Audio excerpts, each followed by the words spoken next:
حزقیل دوسرا باب۔ اور اس نے مجھ سے کہا، اے آدم زاد، اپنے پاؤں پر کھڑا ہو کہ میں تجھ سے باتیں کروں۔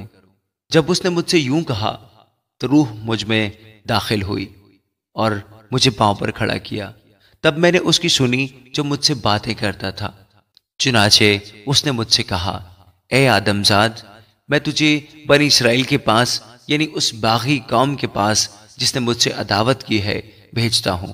وہ اور ان کے باپ دادا آج کے دن تک میرے گنہگار ہوتے آئے ہیں، کیونکہ جن کے پاس میں تجھ کو بھیجتا ہوں وہ سخت دل اور بے حیا فرزند ہیں۔ تو ان سے کہنا کہ خداوند خدا یوں فرماتا ہے، پس خواہ وہ سنے یا نہ سنے، کیونکہ وہ سرکش خاندان ہے، تو بھی اتنا تو ہوگا کہ وہ جانیں گے کہ ان میں ایک نبی برپا ہوا۔ اور تو اے آدم زاد ان سے ہراساں نہ ہو اور ان کی باتوں سے نہ ڈر۔ ہر چند تو اونٹ کٹاروں اور کانٹوں سے گھرا ہے اور بچھوؤں کے درمیان رہتا ہے۔ ان کی باتوں سے ترسا نہ ہو اور ان کے چہروں سے نہ گھبرا، اگرچہ وہ باغی خاندان ہے۔ بس تو میری باتیں ان سے کہنا، خواہ وہ سنے خواہ نہ سنے، کیونکہ وہ نہایت باغی ہیں۔ لیکن اے آدم زاد، تو میرا کلام سن، تو اس سرکش خاندان کی مانند سرکشی نہ کر، اپنا منہ کھول اور جو کچھ میں تجھے دیتا ہوں کھا لے۔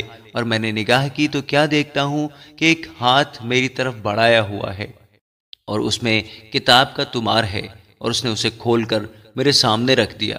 اس میں اندر باہر لکھا ہوا تھا، اور اس میں نوحہ اور ماتم اور آہ و نالہ محکوم تھا۔ آمین۔